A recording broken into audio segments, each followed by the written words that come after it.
सर्दियों का मौसम चल रहा है। उमूमन लोग गर्म चादर ओढ़ कर नमाज पढ़ रहे होते हैं।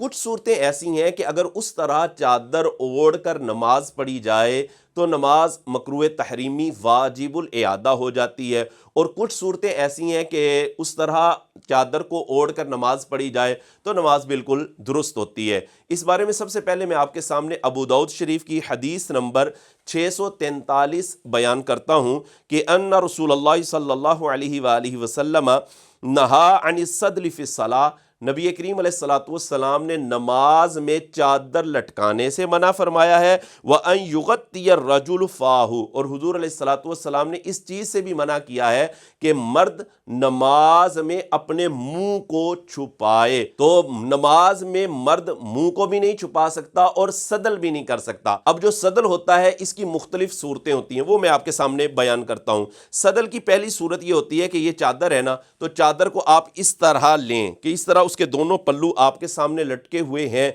तो ये सदल है और ये नमाज के अंदर मकरूह तहरीमी होता है, और इस तरह नमाज पढ़ने से नमाज वाजिबुल इआदा हो जाती है। सदल की दूसरी सूरत ये होती है कि आप चादर को इस तरह लें, जैसे उमूमन लोग परना ले लेते हैं, तो नमाज के अंदर इस तरह के एक पल्ला ऐसे लटका हुआ है और दूसरा पल्ला आपने कंधे के पीछे डाल दिया है, तो ये भी सदल होता है। इस तरह नमाज पढ़ने से नमाज मकरूह तहरीमी वाजिबुल इआदा हो जाती है।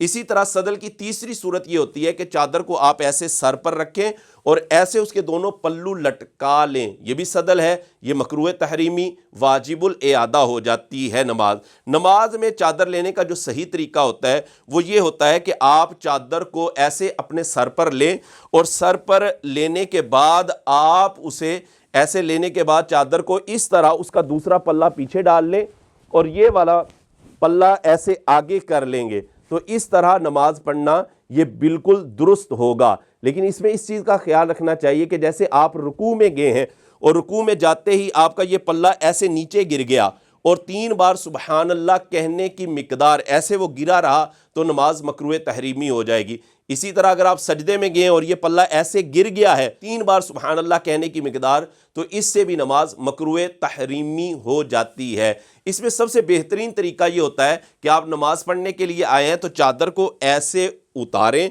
और उतारने के बाद एक साइड पर रखें, और एक साइड पर रखने के बाद आप नमाज अदा करें। ये सबसे बेहतरीन तरीका है, क्योंकि उमूमन ये देखा गया है कि जिसने गर्म चादर ली होती है वो बार बार ऐसे अपनी चादर को कर रहा होता है, तो साथ खड़ा जो नमाजी होता है वो परेशान हो रहा होता है। लिहाजा बेहतरीन तरीका ये है कि चादर को रखें और चादर को रखने के बाद आप नमाज अदा करें।